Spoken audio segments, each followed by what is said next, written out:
Assalamualaikum warahmatullahi wabarakatuh. Alhamdulillah. Allahumma ma asbaha bina min ni'matin aw bi ahadin min khalqika faminka wahdaka la syarika lak walakal hamdu walakal syukur. Ya Allah, tidak ada satu nikmat pun yang ada pada diri kami pada pagi hari ini, atau nikmat itu ada pada salah satu dari ciptaan dan hamba-Mu, melainkan itu murni pemberian-Mu, ya Allah. Maka bagimu segala puji, bagimu segala syukur, karena memang Engkau yang pantas untuk dipuji dan disyukuri. Allahumma salli wa sallim wazid wa barik wa an'im ala habibikal mustafa wa nabiyyikal mujtaba nabiyyina wa sayyidina Muhammad. Ya Allah, semoga salawat-Mu, semoga salam, nikmat dan berkah-Mu senantiasa Kau curahkan untuk hamba kekasih-Mu, untuk baginda Nabi kita Muhammad sallallahu alaihi wasallam, untuk manusia terindah yang pernah Allah ciptakan di muka bumi ini, untuk manusia termulia yang pernah menginjakkan kakinya di muka bumi ini, untuk Nabi kita Muhammad sallallahu alaihi wasallam, dan untuk keluarga beliau, untuk istri-istri beliau, untuk putra-putri beliau, dan untuk seluruh sahabat Nabi, yang terutama untuk Abu Bakar As-Siddiq, untuk Umar bin Khattab, untuk Uthman bin Affan, dan untuk Ali bin Abi Thalib radhiyallahu ta'ala anhum ajma'in. Amma ba'd. Pada pagi yang indah ini, tepatnya pada tanggal 16 Syawal 1436 Hijriah, kira-kira 1425 tahun setelah wafatnya Rasulullah SAW, kita hadir di masjid ini. Kita duduk di masjid ini untuk menambah keimanan kita, untuk mengkaji tentang agama kita yang memang selayaknya seorang mukmin senantiasa mengkaji agamanya. Cuma saya lihat tanggalan di masjid ini tanggal 1 ya. Mungkin belum ada seperti itu yang tanggalnya Hijriah, belum ada. Sudah ada insya Allah kan. Nah, jadi mudah-mudahan nanti bisa disetel, disetting supaya umat Islam nih lebih dekat lagi dengan Islam. Tapi supaya hati kita lebih dekat sama antum-antum kalau bisa merapat, bukan maju ke depan, tapi merapat. Belakang tuh ada yang di luar jamaah sedikit, yang di depannya tuh. Jangan bakhil-bakhil lah antum. Cuma maju 2 cm nggak apa-apa cuma. Terkadang sebagian kita itu untuk bergerak malas. Dia mengatakan suruh siapa mereka terlambat. Bukan suruh terlambat. Masalahnya memang nggak ada tempatnya. Baik. Ini di sebelah sini masih kosong sebenarnya ini.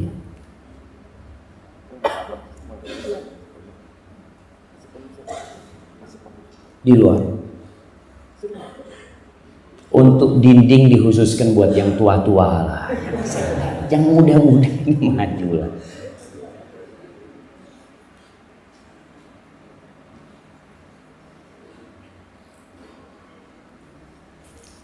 Ma'asyiral ikhwah rahimakumullah. Ada satu yang menarik di masjid ini. Namanya saya bingung. Masjid Sadar gitu. Jadi memang untuk orang-orang yang sadar beragama yang datang ke rumah Allah ini. La ikraha fid din. Qad tabayyana ar-rusydu minal ghayy. Allah Subhanahu wa taala mengatakan tidak ada pemaksaan dalam beragama. Enggak ada. Sudah nampak yang hak. Sudah nampak kebatilan, tinggal terserah kita mau kemana. Allah tidak suka dan Allah juga tidak mau hubungan dia sebagai pencipta dengan hambanya atas keterpaksaan. Nggak enak kita datang ke masjid terpaksa, ini nggak enak. Dan Allah nggak mau. Allah subhanahu wa ta'ala memberikan kebebasan kepada hamba-hamba ciptaannya. Allah mengatakan, faman sya'a falyu'min wa man sya'a falyakfur. Ente mau beriman silahkan, monggo. Yang mau kafir monggo. Nggak ada, Allah nggak butuh dengan rukuk kita, Allah nggak butuh dengan sujud kita. Tapi Allah menginginkan seorang hamba ini, tatkala dia mengabdi kepada penciptanya, didasarkan cinta, didasarkan kasih sayang. Karena itulah yang akan membuat kita datang ke rumah Allah dengan hati yang lapang. Kita siap meninggalkan tempat tidur kita dikala orang-orang sedang berselimut, dikala orang-orang sedang menikmati mimpi indahnya. Tapi seorang mukmin tatkala dikumandangkan hayya 'alas shalah, dia siap meninggalkan itu. Karena apa? Karena cinta. Dan Allah Jalla Jalaluhu Maha Pecinta. Allah Subhanahu wa ta'ala berfirman, wastaghfiru rabbakum thumma tubu ilaih inna rabbi rahimun wadud. Dan mohonlah ampun kalian kepada Rabb kalian, kemudian bertobatlah kalian kepadanya, sesungguhnya Rabbku adalah rahim, dia adalah maha pengasih, wadud, maha pencinta. Subhanallah. Jadi kalau kita melihat seorang yang bekerja karena senang, kita ini kalau lihat ada seorang pegawai kerja di sebuah perusahaan, ditanya, Mas kenapa dari pagi sampai sore sampai terus bekerja? Nggak merasa lelah? Apa kata dia? Subhanallah, saya kalau di rumah nggak enak. Kenapa? Karena saya sudah cinta sama pekerjaan saya. Saya senang sama bos saya itu, baik banget dia. Tapi kalau kita tidak mau beribadah karena cinta, dan kita tidak mau cinta sama Allah Subhanahu wa ta'ala, Allah akan hilangkan kita. Allah Subhanahu wa ta'ala berfirman, ya ayyuhalladzina amanu, wahai orang-orang yang beriman. Salah satu panggilan Allah kepada kita kembali, wahai orang-orang yang beriman. Allah mengatakan, man yartadda minkum an dini fasawfa ya'tillah biqaumin yuhibbuhum wa yuhibbuna. Barang siapa yang murtad di antara kalian, keluar dari agama Allah Subhanahu wa ta'ala, maka nggak ada apa-apa sama Allah. Allah akan datangkan nanti kaum yang lain. Allah akan datangkan manusia-manusia yang berbeda. Subhanallah ya. Allah kalau mau menghilangkan penduduk bumi ini, penduduk Bali ini, dalam hitungan detik habis. Itu bisa bayangkan bagaimana tatkala tsunami datang, habis semuanya. Bagaimana tatkala kapal Hercules yang baru naik, Allah jatuhkan, mati semua. Nggak ada satupun yang hidup. Allah akan datangkan kaum yang berbeda dengan kita. Apa sifat mereka? Yuhibbuhu wa yuhibbuna. Allah cinta sama mereka, dan mereka cinta kepada Allah Subhanahu wa ta'ala. Subhanallah, hubungan dia sama Allah karena cinta, karena saling mencintai. Azillatin 'alal mu'minin, mereka adalah orang-orang yang tawadhu terhadap orang-orang beriman ya. Mereka saling mengasihi, saling menghormati. A'izzatin 'alal kafirin, mereka orang-orang yang aziz, yang mulia terhadap orang-orang kafir. Yujahiduna fi sabilillah. Allah akan datangkan orang-orang yang berjihad di jalan Allah, orang-orang yang menegakkan agama Allah Subhanahu wa ta'ala dengan cara yang benar. Karena hati-hati, kalimat jihad banyak diselewengkan maknanya, sehingga membunuh orang kafir, menembak orang kafir, saya berjihad. Subhanallah, dari kapan tuh orang kafir di Madinah tuh Nabi kumpul sama orang Yahudi bertahun-tahun, jalan mereka di depan Nabi, nggak ada Nabi ngomong tuh tembak. Ketika memang posisinya perang, ketika memang kondisinya seperti itu baru. Tapi bukan berarti ada orang kafir lewat ditembak, karena ada pemahaman seperti itu. Sampai ada teman-teman mungkin sebagian muslim yang pulang dari dari Afghanistan. Ada yang pulang ke Yambu, ceritakan sama teman-teman di Yambu, dia pulang dari sana dengan semangat jihadnya. Dia bosan hidup. Dia punya bos di Aramco itu non muslim. Akhirnya satu hari ditunggu bosnya di depan pintu, ditodong pintu masuk, pintu gerbang masuk ke perusahaannya, diikat di mobilnya, keliling dia, jihad, kata dia. Subhanallah.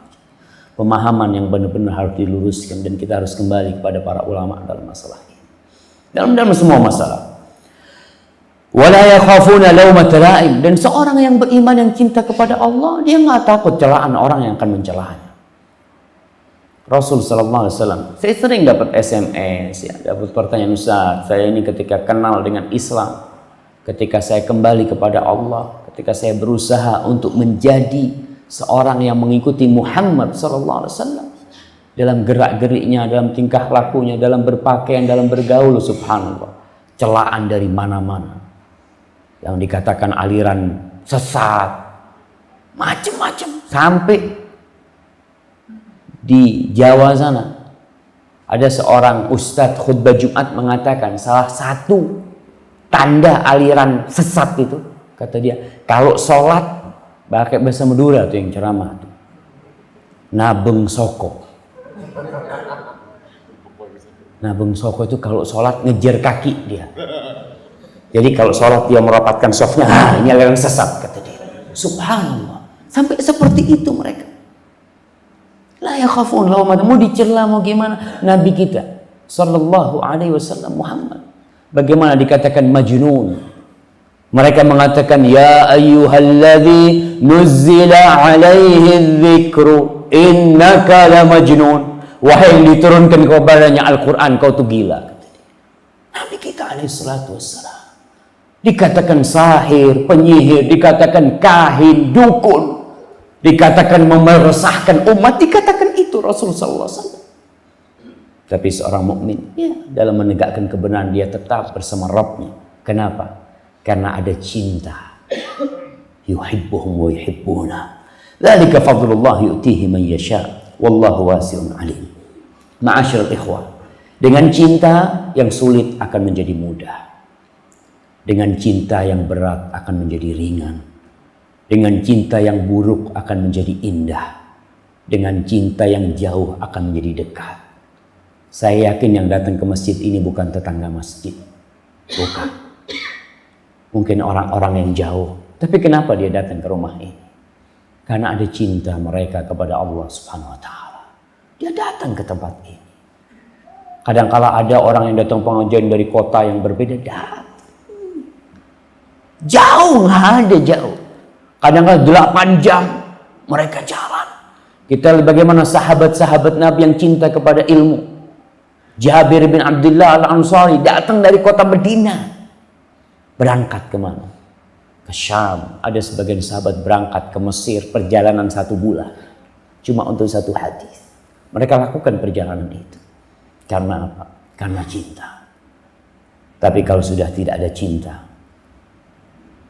bertetanggaan dengan masjid, bertetanggaan ini dekat sama masjid, nggak bakal datang. Karena memang nggak ada kecintaan di hatinya. Ma'asyiral muslimin, kalau antum melihat orang yang naik ke puncak, di Bali ini gunung tertinggi apa namanya? Gunung Agung. Coba tanya sama dia, sampai ke puncak Agung, Mas sampean dapat apa? Dapat apa dia? Dapat duit, dapat capek, dapat capek. Tapi kenapa dia mau naik ke sana, naik sampai di atas? Kok kenapa? Aku senang. Betul. Dia senang. Dia dapat senang itu. Walaupun capek, mungkin orang ngomong, ente ahsan, jelas di rumah, minum kopi. Aduh, ada apa naik-naik ke atas sana? Orang akan mengatakan ente, subhanallah, mungkin harus diperiksakan nanti. Kenapa? Karena dia punya cinta yang menyebabkan dia siap naik ke sana. Betul. Dan kita lihat tadi dikatakan orang yang bekerja, yang siap. Kadang-kala jadi kuli bangunan dia. Dia bekerja jadi kuli bangunan dengan lelah. Subhanallah. Kenapa Pak sampai umur tua tetap saya punya anak. Saya cinta sama anak-anak saya. Saya ingin anak-anak saya tumbuh menjadi orang-orang yang sukses. Kecintaan dia kepada anaknya membuat dia berkorban. Apakah kita sudah cinta kepada Allah Subhanahu wa taala atau belum? Rasul sallallahu alaihi wasallam menceritakan tentang bagaimana sebagian orang di antara kita sampai tua tidak merasakan nikmatnya jadi orang Islam. Bagaimana orang di antara kita sudah sepuh tapi tidak merasakan indahnya sebagai seorang muslim. Bahkan dia masih berat melaksanakan sholat, masih berat bersedekah, masih berat berbuat kebajikan. Beliau sallallahu alaihi wasallam dalam hadis yang diriwayatkan Imam Bukhari dan Muslim, beliau mengatakan thalathun man kunna fihi wajada bihinna halawatal iman. Ada 3 hal yang kalau 3 hal ini berkumpul di diri seorang hamba, maka dia akan merasakan manisnya keimanan. Enak jadi orang Islam. Enggak berat. Puasa, orang-orang sebagian merasakan puasa adalah beban buat dia. Beban yang begitu beratnya ketika melihat sudah sudah iso mangan siang ini. Melihat yang dia rasakan berat, hitungannya dihitung hari. Bahkan dihitung jam sama dia. Dilihat berapa jam lagi waktu berbuka. Berat dia beribadah. Karena di situ dia memang belum merasakan nikmatnya jadi orang Islam. Kalau kita lihat sebagian salafus saleh, Mu'ad bin Jabal ketika dia mau meninggal dunia, dia mengatakan, ya Allah, kau tahu bahwasanya yang aku cintai dari dunia ini adalah panjangnya musim panas untuk berpuasa. Wa dhama'ul hawajir, kata dia. Ketika musim panas dia berpuasa, dia merasakan nikmat. Kalau musim dingin puasa biasa, kata dia. Tapi dia bisa merasakan tatkala dia berpuasa demi Sang Pencipta. Dia merasakan haus, tapi demi siapa? Demi Sang Pencipta. Karena mereka adalah orang-orang yang mengumpulkan 3 hal ini. Yang pertama, ayyakunallah wa rasuluhu ahabba ilaihi mimma siwahuma. Dia menjadikan Allah dan Rasulnya lebih dia cintai dari selain keduanya. Dia mencintai Allah lebih dari segala-galanya. Dia mencintai Allah lebih dari rumahnya, lebih dari negerinya, lebih dari kerabatnya, lebih dari anak istrinya. Ketika dihadapkan dia antara Allah Subhanahu wa ta'ala dan selain Allah, dia memilih Allah Subhanahu, bahkan dari jiwanya. Kita lihat bagaimana Bilal bin Rabah tatkala disiksa di panas mentari kota Mekah, di padang pasir, di bebatuan yang panas, dikeluarkan, bahkan seakan-akan dia orang yang gila, dipaksa untuk keluar dari Islam dengan iming-iming dia tidak akan disiksa, dipaksa untuk menyebutkan Tuhan-Tuhan orang-orang kafir. Apa kata Bilal? Ahad, ahadun ahad. Allah itu esa. Nggak bakal aku minta kepada orang-orang itu, kepada Tuhan-Tuhanmu itu. Allah itu esa. Kita lihat bagaimana pengorbanan Sumayyah, bagaimana pengorbanan Ammar bin Yasir dan bapaknya Yasir, bagaimana ibunda Ammar, Sumayyah, tatkala ditusuk kemaluannya sampai mati. Demi apa? Demi la ilaha illallah. Dia nggak merasakan itu, jemaah. Karena apa? Karena cinta kepada Allah Subhanahu wa ta'ala membuat dia lupa dengan segala-galanya. Bahkan jiwanya murah buat Allah Subhanahu wa ta'ala. Loyalitas seorang mukmin harus kepada penciptanya lebih dari segala-galanya. Dan kepada Rasul SAW. Kita lihat bagaimana pengorbanan para sahabat. Bagaimana Abu Dujana, bagaimana Abu Qatadah. Abu Qatadah itu ketika mencabut gelang-gelang besi yang menancap di pipi Rasul SAW, dia cabut dengan giginya. Karena kalau dengan tangan dia takut akan menyakiti Rasul SAW, dia cabut dengan gigi. Gigi dia rompal 1, dia cabut lagi, rompal 2 gigi dia. Tapi subhanallah, kenapa dia melakukan itu? Karena cinta dia kepada Rasul SAW. Subhanallah, Khubayb bin Adi tatkala di kota Mekah, dia hendak dipenggal kepalanya. Dia dihadapkan kepada orang-orang kafir. yang akan melihat dia dipenggal kepalanya. Ditanya oleh pemuka-pemuka Quraisy. Apa kata orang-orang Quraisy? Atuhibbu anna Muhammadan makanak hadha sallallahu alaihi wa ala alihi wasallam. Khubayb, kau mau enggak Muhammad menggantikan kau di sini sebagai tempatmu, Muhammad yang dipenggal? Apa kata dia? Ma waditu anni fi baiti. Aku enggak mau, aku di rumahku nih. Bukan di sini nih, aku di rumahku. Wa Muhammadun yushaku bisyauka. Dan Muhammad SAW terkena duri. Aku nggak mau, aku di rumahku. Dan Rasulullah SAW terkena duri kakinya SAW. Begitulah para sahabat Nabi mencintai Rasulullah SAW, sehingga dia merasakan nikmatnya menjadi seorang muslim. Apapun yang diminta oleh Rasulullah SAW. Kita lihat bagaimana Abu Bakar Siddiq, kecintaan dia kepada Rasulullah SAW ketika hijrah. Di tengah jalan Rasul sallallahu alaihi wasallam istirahat di bawah batu besar yang ada naungan di situ. Lalu ada pengembala kambing yang juga mau bernaung berteduh dengan batu itu. Rasul sallallahu tidur. Ditanya oleh Abu Bakar, ada susu di kambingmu? Ada. Boleh, kata dia. Fadhal kalau dia mau, kata dia. Akhirnya diperah oleh Abu Bakar Siddiq, ditaruh di wadah dari batu. Kemudian dia bawa dalam kondisi Abu Bakar haus dan tahu Rasul sallallahu alaihi wasallam juga sedang haus. Kemudian dibawa itu susu. Ternyata Rasul SAW bangun, diberikan oleh Abu Bakar kepada Rasul SAW. Apa kata Abu Bakar Siddiq? Fasyariban nabiyyu sallallahu alaihi wasallam. Maka Rasul sallallahu alaihi wasallam minum susu itu hatta tawahitu aw hatta raditu, sampai aku yang kenyang, kata Abu Bakar Siddiq. Kenapa Abu Bakar yang kenyang sedangkan yang minum adalah Rasulullah SAW, bukan Abu Bakar Siddiq? Karena Abu Bakar memberikan itu karena cintanya kepada Rasul SAW. Kita lihat bagaimana seorang ibunda yang dia siap tidak tidur malam menggendong bayinya, dia gendong terus, matanya merah, capek dia menggendong. Tapi ketika itu bayi tidur, sang ibu merasakan nikmat yang begitu besar. Kenapa? Karena cinta dia kepada anak. Sudahkah kita mendahulukan Allah dan Rasulnya atas segala-galanya? Mungkin belum, karena kita belum cinta kepada Allah dan Rasulnya. Kita lebih cinta kepada orang yang menghadiahkan kepada kita emas-emasan. Kita lebih mencintai orang yang memberikan rumah untuk kita, memberikan mobil untuk kita, memberikan pekerjaan untuk kita. Kalau ada orang yang memberikan cincin kepada kita, memberikan jam kepada kita, yang mungkin cincin itu mahal, jam itu jutaan, puluhan juta, kita akan senantiasa mengingat dia.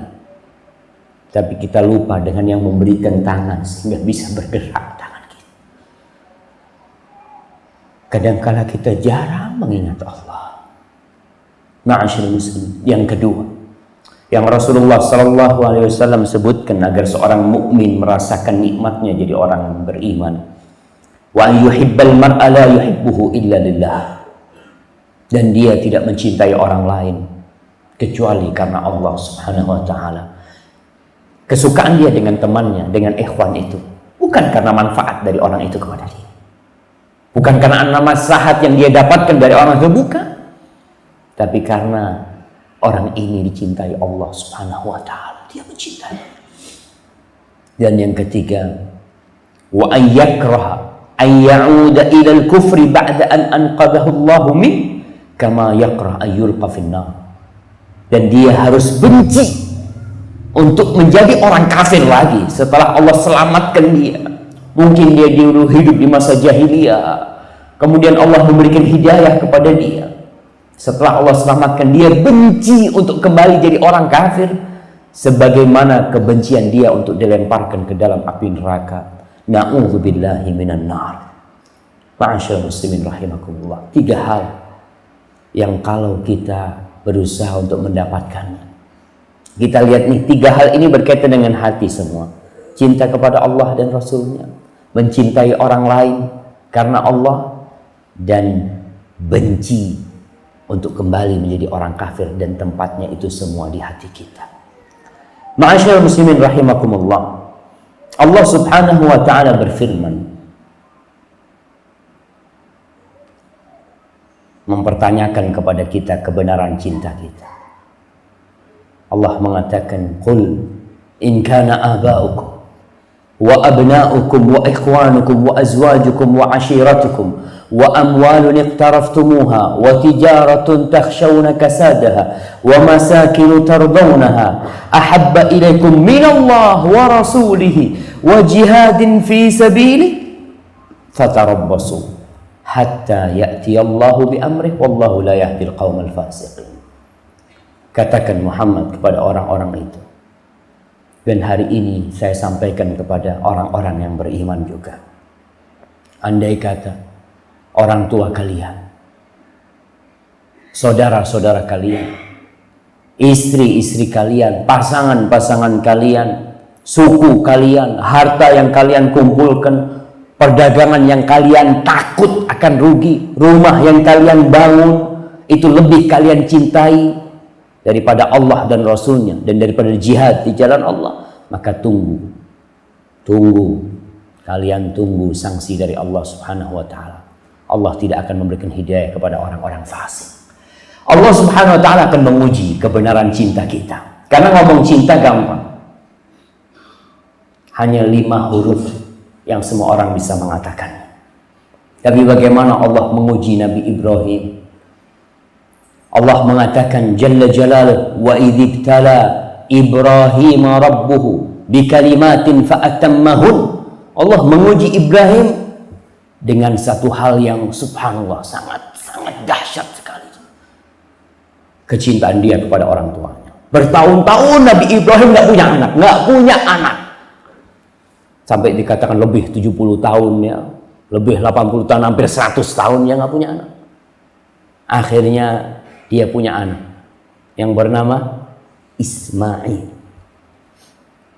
Bagaimana orang punya anak tunggal yang ditunggu puluhan tahun, maka kecintaan dia tidak bisa dibayangin. Bagaimana kegembiraan Ibrahim dengan putranya Ismail. Apa yang terjadi? Allah Jalla Jalaluhu menyuruh Ibrahim berpisah dengan putra tercintanya. Allah memerintahkan kepada Nabi Ibrahim untuk meletakkan istrinya Hajar dan Ismail di kota Mekah. Nabi Ibrahim di mana? Mungkin sebelumnya di Irak, kelak akan ada di Palestina.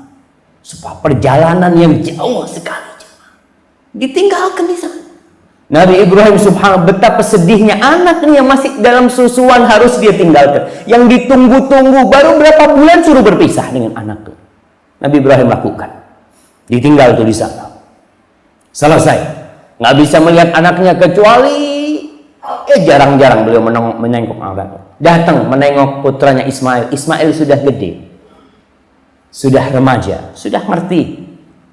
Datang ke sana, Allah perintahkan kepada Ibrahim alaihissalam untuk menyembelih Ismail. Allahu Akbar. Nih baru ketemu disuruh sembelih anak. Nabi Ibrahim mengatakan, "Ya bunayya inni ara fil manami anni adbahu fanzur madza tara." Wahai ananda, aku melihat dalam mimpiku aku menyembelihmu. Bagaimana menurutmu? Ya abati fa'al ma tu'mar satajiduni insyaallah minas sabirin. Dia tahu nih abahnya lagi diuji nih. Kata Nabi Ismail, sudah abahku, kalau itu perintah Allah lakukan. Insyaallah kau akan mendapatkan aku termasuk orang-orang yang sabar. Subhanallah, disembelih Ismail, disembelih. Bukan sekedar apa ya, niat ya, bukan, dibawa Ismail. Bawa pisau Nabi Ismail mau nyembelih putra. Subhanallah, dilakukan hal itu. Begitulah Allah menguji seorang hamba yang mengatakan cinta kepada Allah Subhanahu wa ta'ala. Kita pun akan diuji. Diuji di harta kita, di keluarga kita, di semuanya. Dan akan tampak siapa di antara kita yang benar-benar cinta kepada Allah dan atau dia hanya main-main dalam kecintaannya. Kalau dapat nikmat cinta, dapat bala, inqalaba ala aqibai. Dia lari dari Allah Subhanahu wa taala. Ma'asyiral muslimin rahimakumullah, tanda seorang yang cinta kepada Allah, dia akan taat dan patuh kepada perintah Allah. Apapun perintahnya. Perintah itu bertentangan dengan jiwanya, bertentangan dengan keinginannya. Kalau ini perintah Allah, dia akan lakukan. Kita melihat seorang yang menjadi tentara, kepada siapa dia memberikan loyalitasnya? Kepada komandannya. Dipanggil oleh komandannya, fulan, namanya Joko, umpamanya. Joko, siap dan datang dia. Joko, kata dia, kau mandikan tuh mobil. Umpamanya, kau bersihkan ini halaman, kata dia. Apa dia akan bertanya, dan sunnah apa wajib? Nggak bakal dia tanya sunnah atau wajib. Perintahnya laksanakan. Dan seperti itu seorang mukmin. Allah menyebutkan bagaimana sifat orang yang beriman kepada Allah. Amanar rasulu bima unzila ilaihi min rabbih wal mu'minun kullun amana billah wa malaikatihi wa kutubihi wa rusulihi la nufarriqu baina ahadin min rusulihi wa qalu sami'na wa ata'na ghufranak rabbana wa ilaikal masir. Kami dengar dan kami taat. Siap. Ghufranak ya Allah. Kalau nggak mampu minta maaf. Kalau nggak bisa sempurna yang kami lakukan, minta maaf ya Allah. Ampuni kami ya Allah. Kepadamu kami akan kembali. Nanti akan ada perhitungan dengan Allah Subhanahu wa taala dengan segala yang kita lakukan. Sebagian ulama mengatakan sebuah syair ya yang biasa diucapkan, ta'sil ilaha wa anta taz'umu hubbahu. Kau bermaksiat kepada Allah dan engkau mengklaim bahwasanya engkau cinta kepada Allah Subhanahu wa taala. Ini satu hal yang nggak bisa itu terjadi. Seorang yang saling mencintai, suami istri ini, ketika istrinya ngomong, bang, aku kepingin soto lah bang, kata dia. Tolong abang belikan, kata dia. Apa kata suaminya? Apa yang kau minta, apa yang kau berikan istriku. Subhanallah. Karena dia cinta, apapun, kemana dia akan lakukan. Karena memang orang yang cinta itu dia akan taat kepada kekasihnya, apapun yang diminta. Bagaimana tatkala yang meminta kepada kita adalah Allah Subhanahu wa taala. Allah minta kita keluarkan harta. Umpamanya ini sedekah. Allah suruh kita sedekah. Dan sifat orang-orang yang beriman, wa mimma razaqnahum yunfiqun. Dan dari apa yang kami rezekikan kepada mereka, mereka berinfak. Ingat nih, setiap yang kita keluarkan itu bukan harta kita. Itu adalah pemberian Allah Subhanahu wa taala kepada kita. Allah suruh, laksanakan. Suruh berangkat haji, suruh sholat, suruh apa, laksanakan. Karena itu perintah Allah Subhanahu wa taala dan itu tanda kecintaan seorang hamba kepada yang dia cintai. Kemudian orang yang mencintai kekasihnya, dia akan senantiasa menyebut kekasihnya. Dia akan senantiasa berzikir, berulang-ulang nama kekasihnya dia sebut. Karena dia cinta. Di mana di pasar dia sebut kekasihnya, kemana aja. Naik motornya, dia akan sebut Allah Subhanahu wa taala. Subhanallah ya Allah. Ini mobil motor nih pemberianmu ya Allah. Masuk rumahnya dia akan mengatakan bismillah ya Allah, nih aku bisa masuk rumah nih karena engkau ya Allah. Dia pakai baju, dia akan ingat dengan yang memberikan baju itu, bismillah ya Allah, ini karena engkau ya Allah. Subhanallah. Dia makan, dia akan mengatakan bismillah. Semua gerak-gerik dia akan bersama asma Allah Subhanahu wa taala. Karena dia cinta dengan kekasihnya. Ma'asyiral muslimin rahimakumullah. Tatkala seorang sahabat datang kepada Nabi minta nasihat, apa kata Rasul sallallahu alaihi wasallam? La yazalu lisanuka ratban bi dzikrillah.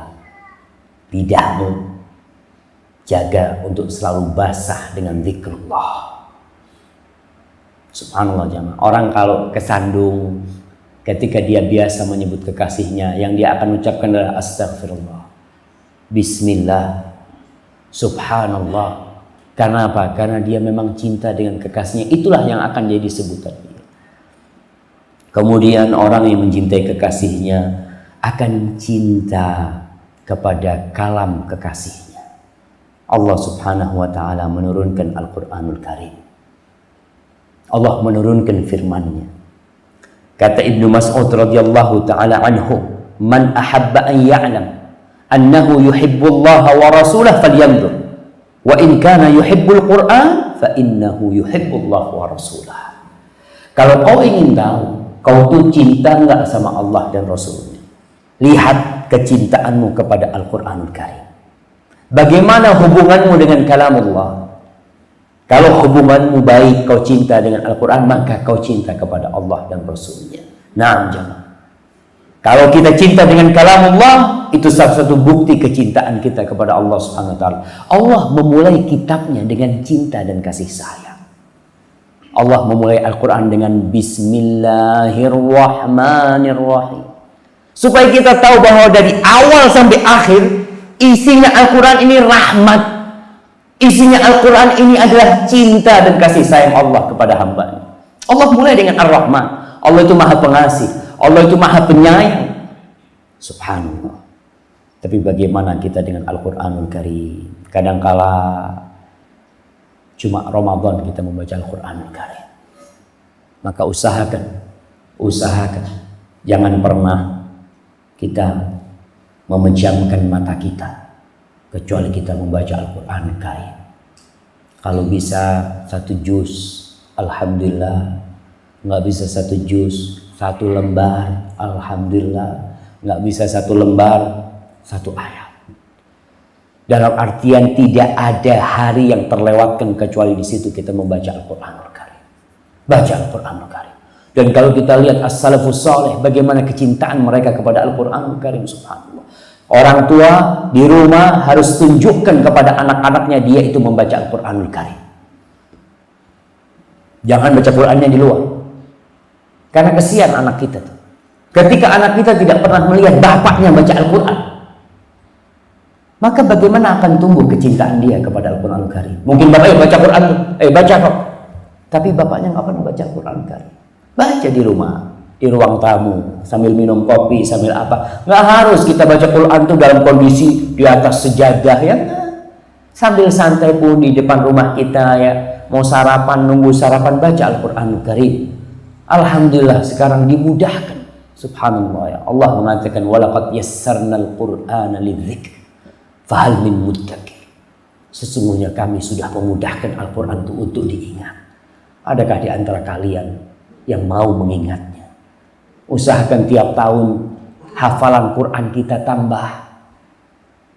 Masa umur 55 tahun hafalan Qurannya tetap qul huwallahu ahad, qul a'udzu bil falaq, qul a'udzu bin nas. Tapi kalau fulus gaji selalu ingin tambah.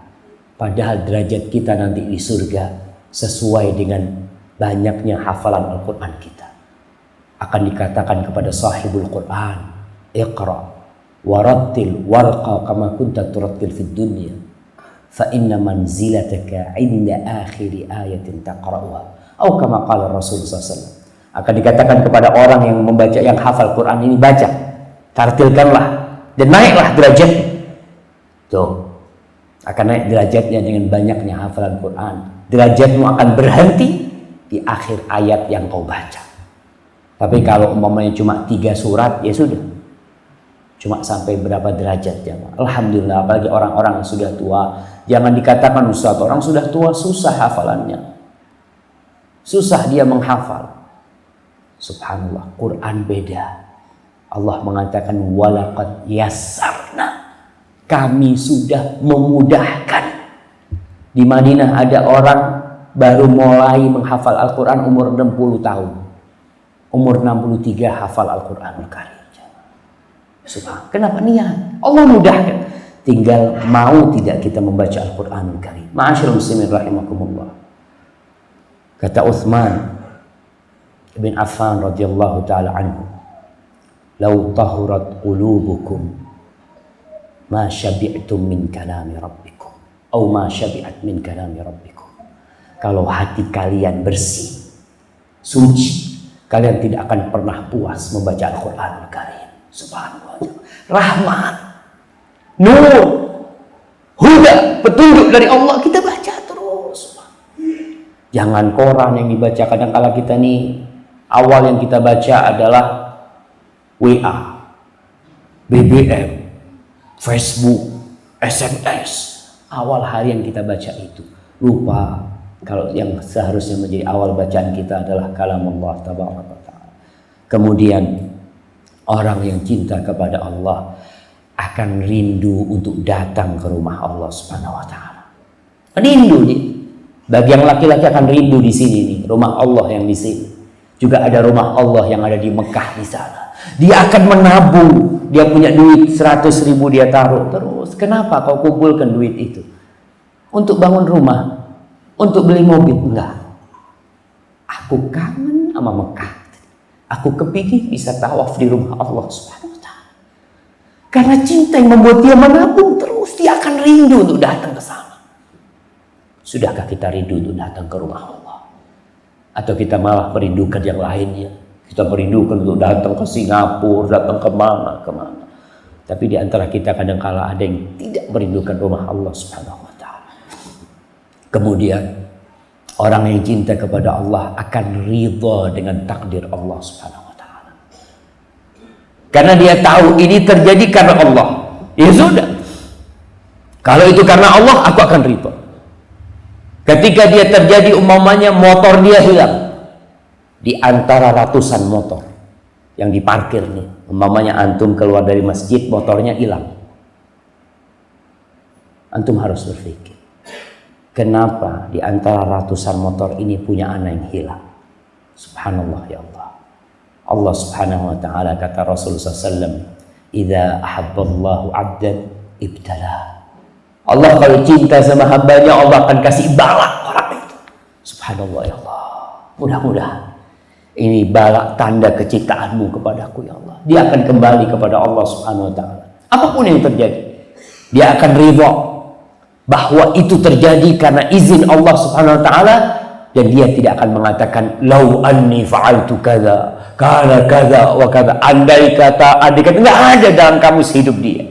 Ini sudah terjadi. Dia akan mengatakan qadarullah wa ma syaa fa'al. Ya Allah.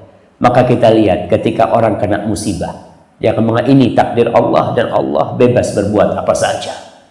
Karena semua milik Allah. Ketika ada musibah, ketika saudara kita meninggal, ketika orang tua kita meninggal, apa yang diucapkan seorang muslim? Inna, bukan innahu, bukan. Dia tidak mengatakan dia milik Allah, bukan.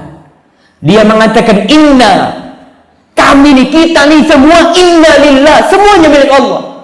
Kok dia milik Allah, kita pun milik Allah Subhanahu wa ta'ala. Inna lillah wa inna ilaihi raji'un.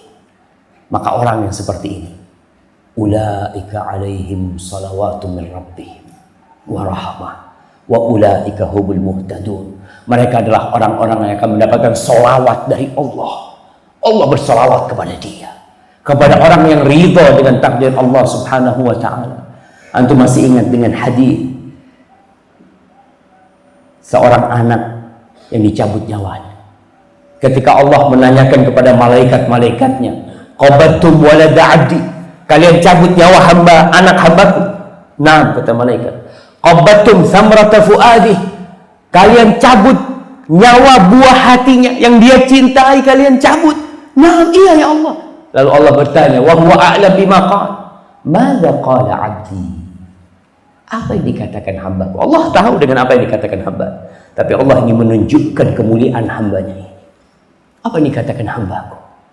Apa kata malaikat-malaikat Allah? Hamidaka wastarja. Ya Allah, dicabut nyawa ke anaknya, dia memujimu ya Allah. Dia memujimu dan beristirja mengatakan inna lillahi wa inna ilaihi raji'un. Maka Allah mengatakan kepada malaikatnya, ubnu li abdi baitan fil jannah wa sammuhu baital hamd. Bangunkan buat hambaku rumah di surga dan kasih nama rumahnya itu rumah pujian. Diuji sama Allah, dia memuji Allah Subhanahu wa ta'ala. Karena apa? Ya Allah, ini takdirmu ya Allah. Kau menentukan hal ini. Kalau aku kumpulkan semua dokter untuk ngobatin anakku, nggak bakal bisa sembuh. Karena ada orang yang trauma. yang anaknya sebelum meninggal dibawa ke dokter. Kata dokter, insya Allah nggak masalah, silahkan dibawa pulang, nggak perlu ngamar. Sampai rumah anaknya meninggal dunia. Dia menyesal. Dia mengatakan, andai kata aku bawa ke dokter yang lain, andai kata aku opnam masjid, nggak bakalan bisa kembali. Kalau sudah Allah tentukan, datang tuh ajalnya. Maka ma'asyiral muslimin, tanda kecintaan seorang hamba, apapun yang terjadi, dia akan ridha dengan takdir Allah Subhanahu wa Ta'ala. Dia akan berusaha, dia akan menata hatinya, dan dia yakin bahwa yang terjadi ini sudah dituliskan 50.000 tahun sebelum diciptakannya langit dan bumi. Apa yang membuat dia bersedih hati pada hal itu? Dia serahkan semuanya kepada Allah Subhanahu wa Ta'ala. Ma'asyiral muslimin rahimakumullah,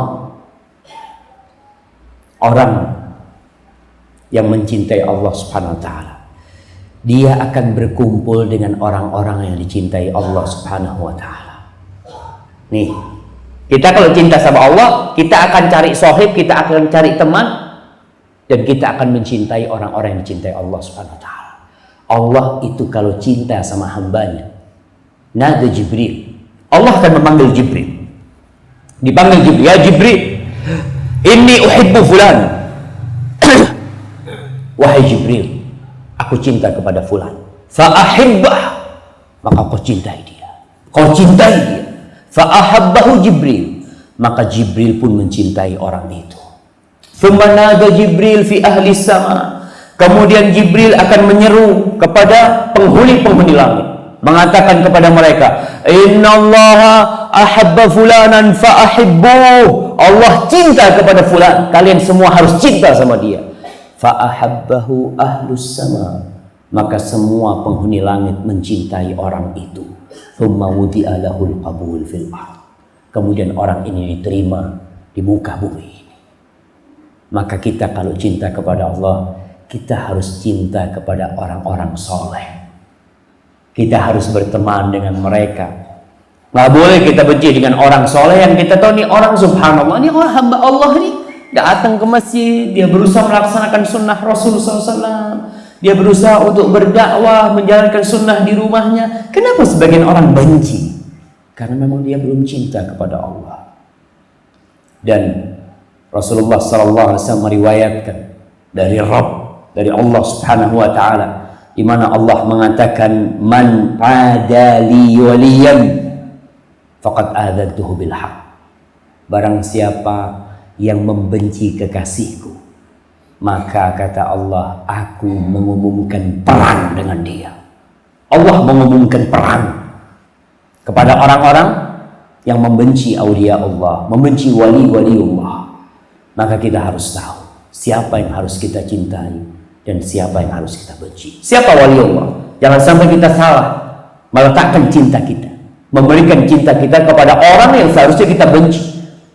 Kata Allah Subhanahu wa Ta'ala, wa ma taqarraba ilayya 'abdi bi syai'in ahabba ilayya mimma aftaradtu alaihi. Tidak ada satu hal yang aku suka hambaku untuk mendekatkan dirinya kepadaku lebih dari yang aku wajibkan kepada dia. Jadi kalau ingin menjadi waliullah, yang wajib dilaksanakan. Karena ada pendapat di masyarakat kita, waliullah itu yang meninggalkan kewajiban. Kalau orang nggak sholat, wah, nih waliullah. Ada bahasanya helak atau majdzub. Ini orang-orang waliullah ini udah nggak sholat, nggak bisa. Waliullah itu kata Allah Subhanahu wa Ta'ala, dia adalah orang-orang yang melaksanakan kewajiban. Kemudian, wa ma yazalu 'abdi yataqarrabu ilayya bin nawafil hatta uhibbah. Hambaku ini terus mendekatkan diriku dengan yang sunnah-sunnah. Soalnya kalau yang wajib semua sama. Salat 5 waktu semua sama.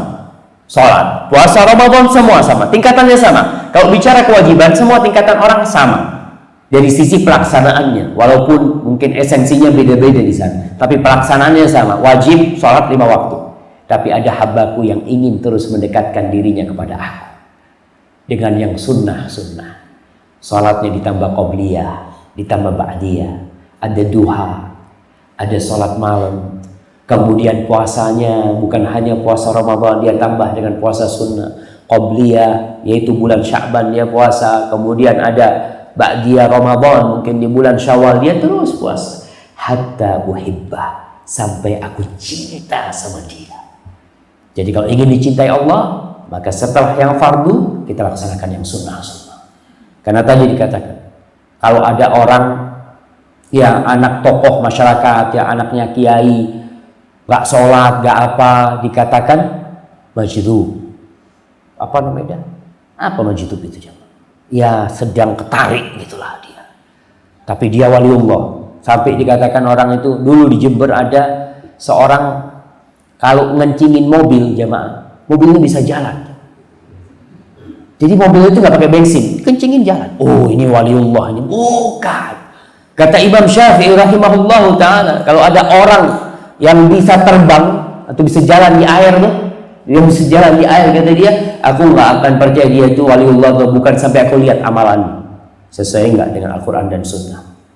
Kalau sesuai, yang wajib dia laksanakan, yang sunnah dia laksanakan, insya Allah ini waliullah. Kemudian kalau kita berbicara tentang waliullah, hati-hati, ada orang-orang yang sunnahnya masya Allah. Kita ini kadang-kala berbuat baik sama orang masya Allah, tapi tidak berbuat baik kepada orang tua kita. Kita tidak berbuat baik kepada istri kita yang menjadi tanggungan kita. Kita bagi-bagi duit ini sama orang. Ada orang yang baik sama orang lain, tapi sama keluarganya pelit, bakhil. Dia melaksanakan yang sunnah, meninggalkan yang wajib. Kata Rasul SAW, ibda biman ta'un. Mulai kau kalau mau ngasih itu, mulailah ya kepada yang menjadi tanggung jawabmu, bukan kepada orang lain. Soalnya memang kalau kita berbuat baik kepada keluarga kita di rumah itu nggak ada orang tahu jemaah. Siapa yang tahu? Kita sama istri aja. Kalau kita berbuat baik sama anak kita, kita sama anak kita. Kalau kita berbuat baik kepada orang tua kita, yang tahu kita sama orang tua kita. Tapi coba kita berbuat baik sama sohib di banyak orang, semua orang tahu, memang berat. Maka kita sebagai seorang muslim harus tahu tuh yang namanya fikih prioritas, fikul aulawiyat. Mana yang lebih harus didahulukan dalam urusan menjadi hamba Allah dan kekasihnya, yang wajib tuh. Jangan sholat tahajud sampai jam 3, sholat subuh jam 7. Nah, kadang-kala ya gimana Ustaz, kan ma'dzur, saya tidur gitu. Oh iya memang ma'dzur, tapi jangan sampai meninggalkan yang wajib gara-gara yang sunnah. Hati-hati. Kemudian orang yang cinta kepada Allah, dia akan rindu untuk melihat kekasihnya. Dia akan rindu untuk melihat Allah Subhanahu wa ta'ala. Pernahkah kita merindukan untuk melihat wajah Allah Subhanahu wa ta'ala? Subhanallah jemaah. Allah Subhanahu wa ta'ala berfirman, Allah nih yang bertahun-tahun kita sembah, yang bertahun-tahun kita ruku, kita sujud kepadanya, yang asmanya senantiasa kita sebut, dia ghaib. Kita nggak melihat Allah Subhanahu wa ta'ala, tapi kita lihat tanda-tanda kebesaran Allah, tanda-tanda ketauhidan untuk Allah Subhanahu wa ta'ala kita lihat, tapi kita nggak pernah melihat yang kita ciptakan. Itulah orang-orang yang beriman, yu'minuna bil ghaib. Mereka beriman dengan yang gaib. Tapi orang ini ketika dia membaca Al-Quran Karim, disebutkan sifat-sifat Allah, disebutkan tentang keindahan Allah, dia akan rindu, ya Allah, kapan aku bisa melihat Allah SWT? Apakah kita merindukan untuk berjumpa dengan Allah Subhanahu wa ta'ala? Allah Subhanahu wa ta'ala berfirman, lilladzina ahsanul husna wa ziyadah wala yarhaqu wujuhahum qatarun wala dhillah ulaika ashabul jannah hum fiha khalidun. Di surat Yunus ayat 26 Allah mengatakan bagi orang-orang yang berbuat ihsan, yang berbuat amal kebajikan, maka bagi mereka adalah surga, pahala yang baik, wa ziyadah, dan tambahan. Apa tambahan itu? Melihat wajah Allah Subhanahu wa ta'ala. Rasul sallallahu alaihi wasallam mengatakan dalam hadis riwayat Muslim, "Idza dakhala ahlul jannah al-jannah." Apabila penghuni surga sudah masuk surga. Qal yaqulullah tabaraka wa ta'ala. Ini penghuni surga sudah masuk surga semuanya. Yang di neraka sudah masuk neraka semuanya. Allah berkata kepada penghuni surga, "Hal turiduna aw turiduna syai'an azidukum?" apakah kalian mau tambahan dari aku? Apa kata penghuni surga? Fayaqulun alam tubayyit wujuhana, alam tudkhilna al-jannah. Ya Allah, bukankah engkau sudah mencerahkan wajah kami, memutihkan wajah kami, dan engkau sudah memasukkan kami ke surga? Wa tunjina minan nar, kau selamatkan kami dari api neraka. Qal, maka Rasul sallallahu alaihi wasallam berkata, fayakshiful hijab, maka dibuka tabir itu jemaah. Allah berbicara dari balik tabir, maka dibuka tabir itu. Fama u'tu syai'an ahabba ilaihim minan nadhari ila rabbihim azza wa jalla. Mereka tidak pernah dikasih nikmat yang lebih indah, yang lebih lezat daripada memandang kepada wajah Allah Subhanahu wa taala. Allahumma rzuqna liqa'ak ya rabbal alamin. Ma'asyiral muslimin rahimakumullah. Kalau kita melihat bagaimana para sahabat Nabi mencintai Allah dan Rasulnya, mereka berkorban segala-galanya demi Allah dan Rasul. Bagaimana para sahabat meninggalkan kota Mekah, dia hijrah menuju ke kota Madinah, bukan karena mereka keenakan di kota Madinah, miskin sampai kota Madinah, miskin. Kita lihat bagaimana sahabat-sahabat Rasul SAW, ashabus suffah, nggak bisa makan. Mereka mengatakan, kita ini makan kalau ada yang ngasih. Ashabus suffah tuh, mereka tinggalnya di masjid, kalau ada yang ngasih kurma kita makan. Nggak ada, subhanallah. Kita tuh seneng kalau hari Jumat, kata mereka. Ada seorang wanita tua yang dia itu ya ambil akar beberapa tanaman, dia masak, kuahnya tuh banyak. Seneng tuh sahabat makan di sana. Mereka berkorban segala, dan hartanya mereka tinggalkan, bahkan jiwanya mereka korbankan untuk berjumpa dengan Allah Subhanahu wa taala. Semoga kita benar-benar menjadi seorang mukmin yang berusaha untuk lebih mencintai Allah Jalla Jalaluh. Mungkin itu yang bisa saya sampaikan pada kesempatan kali ini. Apabila itu benar, itu dari Allah Subhanahu wa taala. Kalau ada yang salah dan kurang berkenan, saya mohon maaf yang sebesar-besarnya. Wallahu a'lam bishawab. Kalau mungkin ada pertanyaan, saya persilahkan. Ya bagaimana? Ada yang bertanya?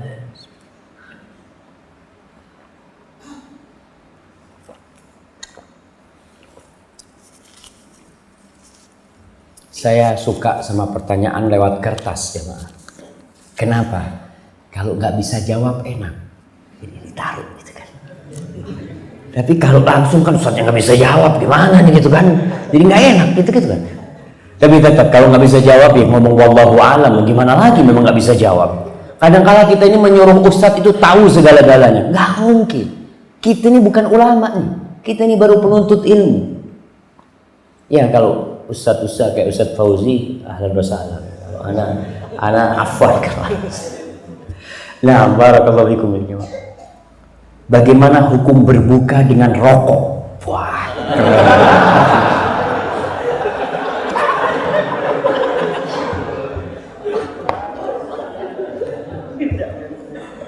subhanallah ya. Disinilah dituntut seorang hamba yang beriman itu untuk berusaha mengenal agamanya. Kalau kita lihat selama bulan puasa, di bulan puasa itu ada penyucian jiwa hamba dan penyucian jasmani dia juga. Kalau kita lihat Rasul SAW berbuka dengan apa? Beliau alaihissalam mengatakan, "Idza afthara ahadukum falyuftir ala tamarat." Kalau kalian berbuka, hendaklah berbuka kurma. Ini perintah dari Rasul SAW, perintah. Ketika itu perintah, memang kalau kita bicara, Ustaz, hukumnya kan sunnah, Ustaz. Iya, kalau kita bicara itu naam lah. Tapi nggak perlu tanya itu. Alhamdulillah, kurma banyak dijual. Ketika kita buka kurma, tamarat. Kalau nggak ada kurma, Nabi berbuka apa? Air. Nggak ada kurma, jangan rokok. Air. Setelah makan kurma dan minum air, kemana Rasulullah SAW?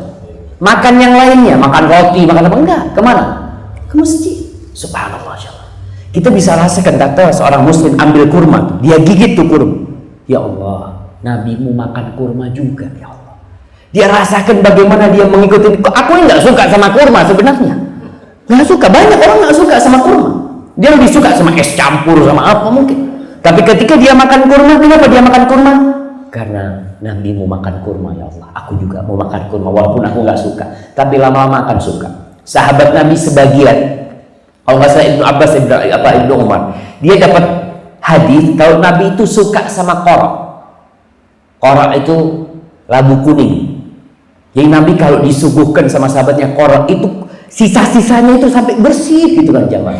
Ketika sahabat ini tahu Nabi suka korok, dia padahal nggak suka, tapi karena tahu Nabi suka, dia jadi suka. Tadilah ketika kita memulai dengan cinta, semuanya akan kita cintai. Apapun yang disukai oleh kekasih kita, kita akan suka. Jadi kalau berbuka dengan rokok, masa kita berbuka dengan sesuatu yang dibenci oleh Allah Subhanahu wa Ta'ala? Awal kita memulai dari pagi tadi kita nggak perlu puasa, terus sampai matahari terbenam. Dan ketika kita berbuka karena Allah nyuruh kita berbuka, ya Allah, kalau suruh aku berbuka, aku makan. Maka mulailah dengan kurma, jangan sama rokok, apalagi rokok. Pemerintah kita mengharamkan rokok apa tidak? Mengharamkan rokok. Antum melihat tulisan-tulisan, rokok membunuhmu. Boleh orang bunuh diri di pemerintah kita? Boleh nggak orang bunuh diri? Nggak boleh, haram secara hukum pemerintah ya. Kemudian di tulisan rokok apa? Rokok membunuhmu. Berarti orang bunuh diri? Nggak boleh lah jamaah. Cuma masih malu-malu gitu kan jamaah. Subhanallah. Tapi ke depan saya melihat insya Allah usaha untuk menghilangkan rokok ini sangat besar sekali. Karena orang-orang kafir, kita bicara orang kafir, itu sudah memerangi rokok mati-matian. Kita lihat umpamanya di airport ya, itu orang-orang perokok itu dikumpulkan di ruang kaca kecil gitu ya. Kalau banyak, subhanallah. Saya punya teman perokok, dia masuk ke sana, kata dia, kita nggak perlu rokokan, sudah taruh sudah. Ini asapnya Marlboro, asapnya semuanya ada semua, kata dia. Di ruang ini, kata dia. Subhanallah. Memang dia benar-benar dikumpulkan di sana tuh orang-orang yang subhanallah jamaah. Tapi memang di barat kan benar-benar diperangi. Larangan-larangan merokok itu kan di mana nggak boleh merokok, di situ nggak boleh ngerokok ya. Tapi namanya perokok kadang-kala memang karena sudah candu ya. Saya doalah mudah-mudahan yang merokok bisa berusaha untuk berhenti merokok. Kemudian kalau kita lihat perokok ini banyak yang tidak niat berhenti, tidak niat, tapi kepingin berhenti. Saya kepingin berhenti, tapi tidak niat. Kalau ente niat berhenti, yang pertama apa? Berdoa, ya Allah bantu aku untuk berhenti merokok ya Allah. Ketika dia berdoa, Allah mengatakan ud'uni astajib lakum. Minta sama aku akan kabulkan. Tapi nggak pernah minta sama Allah SWT. Dan kemarin saya dapat nasihat dari seorang jamaah, kalau mau berhenti merokok kata dia, jangan ngurangi merokok, jangan, tapi berhenti. Soalnya kalau ngurangin hari ini 1 pak, besok 3 pak. Ya karena biasanya 4 pak, dia tiap hari kalau saya ngurangin lah 1 hari cukup 1 batang, 2 batang, besoknya kembali lagi dia. Berusaha jamaah. Tiap kertas saya baca 1 pertanyaannya jamaah ya. Soalnya yang lainnya nanti nggak kebaca.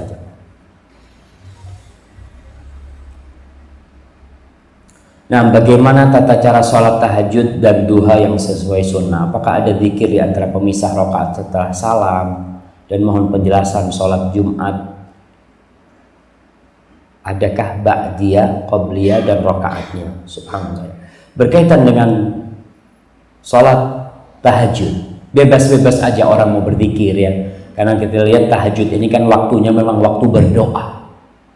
Allah Subhanahu wa Ta'ala mengatakan ketika turun sepertiga malam ke langit dunia, sepertiga malam akhir ke langit dunia, Allah mengatakan hal min sa'ilin fa'utiyah, hal min mustaghfirin fa'aghfiralah.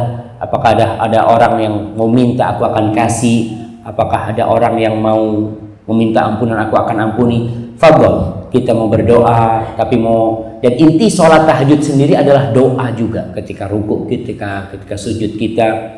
Dan Allah Subhanahu wa Ta'ala menyebutkan tentang orang-orang yang menghuni surga kelaknya. Allah mengatakan tentang mereka, wabil ashari hum yastaghfirun. Dan di waktu sahur mereka beristighfar. Wallahu a'lam bishawab. Itu yang Anda tahu. Ketika sholat duha kita memang capek mau berzikir, mau disambung ya disambung. Kalau kita melihat memang sholat tahajud Rasul sallallahu alaihi wasallam itu, Aisyah menceritakan beliau sholat 4 rakaat. Jangan ditanya tentang indah dan panjangnya. Kemudian sholat lagi 4 rakaat, jangan ditanya tentang indah dan panjangnya. Kemudian beliau sholat 3 rakaat. Di sini para ulama menjelaskan sebenarnya sholat Nabi itu 2-2, tapi di keempat beliau istirahat.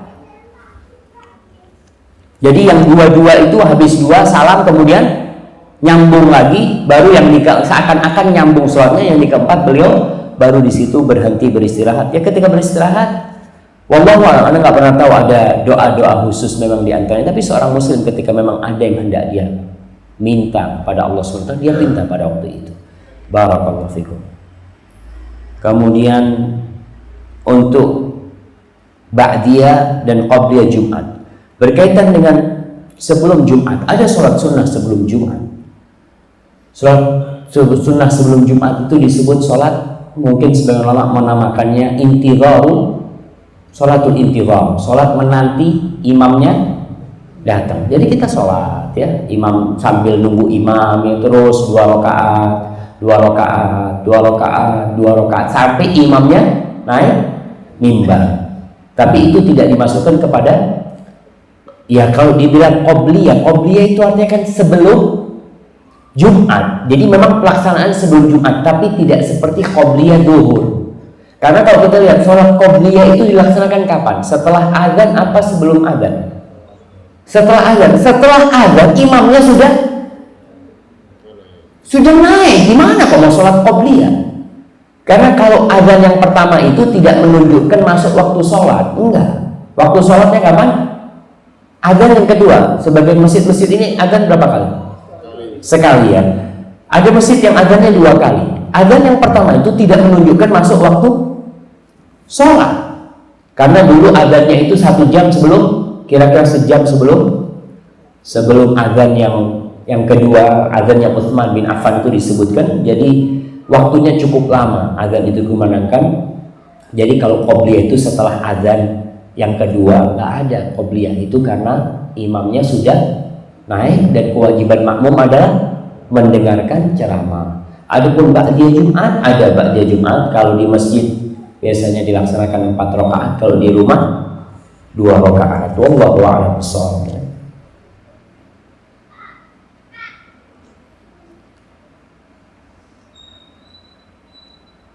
Ustaz, bagaimana menyikapi saudara seiman yang kita cintai?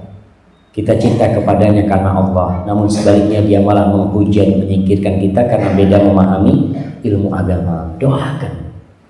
Allah Subhanahu wa taala mengatakan idfa' billati hiya ahsan.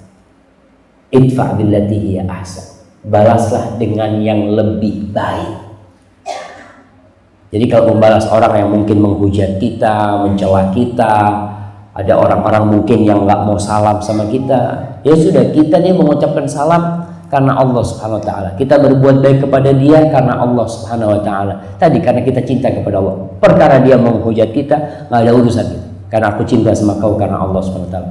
Dan orang yang seperti ini perlu dikasihani. Maka dikatakan oleh Syekhul Islam, Ahlus Sunnah itu arhamul khalqi bil khalq. Ahlus Sunnah adalah orang-orang yang paling penyayang kepada orang lain. Paling penyayang kepada ciptaan Allah yang lainnya. Kita sayang sama dia karena dia nggak ngerti, dan jangan lupa mendoakan dia. Sebut nama dia dalam doa-doa kita. Ya Allah fulan, ya Allah fulan, bukakan pintu hatinya. Kesian ya Allah. Dia juga mungkin punya niat baik tapi salah jalan. Ya kita doakan dia. Mudah-mudahan Allah memberikan hidayah kepada dia. Jadi kalau orang berbuat buruk kepada kita, balaslah dengan yang lebih baik kepada dia. Insya Allah Allah akan membuka hatinya. Pertanyaan, tanggal 1 Syawal sering disebut juga dengan Idul Fitr. Betul, memang Idul Fitr. Mohon penjelasan dari Ustaz, apa sebenarnya makna dari Idul Fitr? Ya, kalau Idul Fitr secara bahasa, Id itu sesuatu yang berulang-ulang. Id, karena dia kembali lagi ya, maka disebut Id. Rasulullah SAW mengatakan, la taj'alu qabri idan. Jangan jadikan kuburanku ini jadi id, yang terus kalian akhirnya menjadikan itu tempat yang seperti lebaran terus ke sana orang itu. Rasulullah SAW melarang hal itu. Kalau Idul Fitr, fitr itu artinya Rasulullah SAW mengatakan al-fitru yauma yuftirun nas. Al-fitr yang disebut fitr itu adalah hari ketika orang-orang berbuka. Jadi kalau dikatakan Idul Fitr adalah kembali berbuka, bukan kembali kepada fitrah. Ya wallahu alam ya, saya sampai saat ini kok belum nemu gitu ya penjelasan para ulama. Ya mudah-mudahan nanti kalau ada yang mendapatkan bisa menjelaskan kepada saya. Cuma kadang-kala gitu orang mengatakan, Ustaz, kalau Idul Fitri itu artinya kembali berbuka, apa keistimewaannya? Tapi kalau kembali fitri kan keren itu, Ustaz. Kembali kepada kesucian gitu kan. Malah kebalikannya, kalau Idul Fitr itu lebih keren daripada yang artinya kembali berbuka daripada kembali suci. Disitulah keistimewaan seorang mukmin ketika lebaran. Kenapa kau makan? Ya karena Allah membolehkan aku makan. Nih aku kembali makan, aku kembali sarapan, aku kembali makan siang. Kenapa? Karena Allah Subhanahu wa taala. Di situ ada penghambaan yang begitu nyata dari hamba kepada Allah Subhanahu wa taala. Wallahu a'lam, itu yang ana tahu. Kemudian kadang-kala orang kan minal aidin wal faizin, mohon maaf lahir batin. Mereka memahami bahwasanya minal aidin wal faizin artinya mohon maaf lahir dan batin. Makanya kita lihat kadang-kala orang nggak ngomong mohon maaf, salaman minal aidin ya, maksudnya ini mohon maaf karena gitu ya, kosong-kosong gitu kan.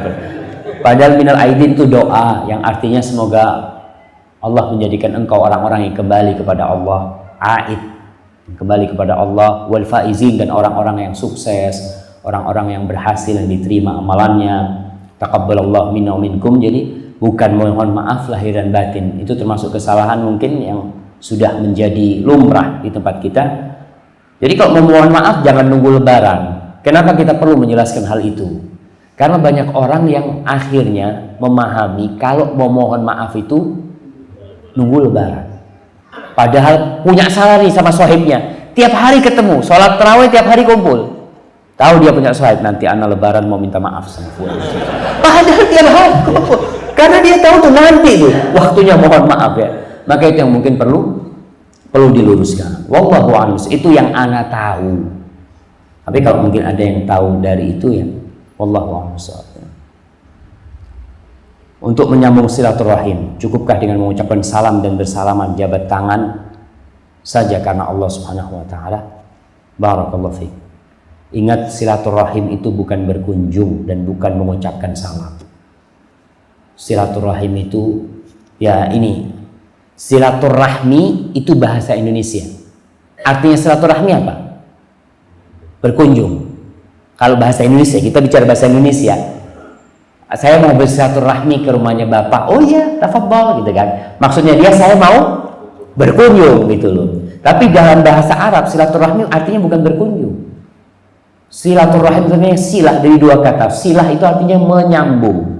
Wasala yasilu silatan, itu artinya menyambung. Ar-rahim artinya rahim ibu. Jadi menyambung yang ada hubungan persaudaraan kerabat. Sebagian ulama mengatakan yang disebut rahim itu siapa sih? Laul arham itu siapa? Sebagian mengatakan mahram, yang mahram sama kita itu rahim kita. Sebagian mengatakan rahim itu adalah yang dapat warisan, itu rahim kita. Dua pendapat ini sebenarnya lemah, karena ada yang bukan mahram kita, tapi itu dia kerabat kita.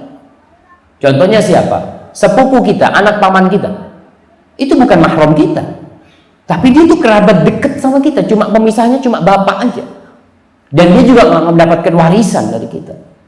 Maka itu termasuk rahim sebenarnya. Jadi para ulama mengatakan yang disebut rahim adalah dawil qurba, kerabat kita. Sebagian mengatakan sampai bapak nomor 4. Jadi makanya kenapa Rasul SAW mengatakan ta'allamu min ansabikum ma tasilu bihi arhamakum, kalian pelajari nasab kalian yang dengannya kalian bisa menyambung rahim kalian. Karena yang namanya silaturahim ini yang ada hubungan kerabat. Jadi kalau ke rumah sohib kita itu tidak silaturahim. Kalau kita ngasih teman kita duit itu tidak termasuk silaturahim. Kita berkunjung ke rumah teman kita sakit, kita kasih bantuan, itu tidak termasuk silaturahim.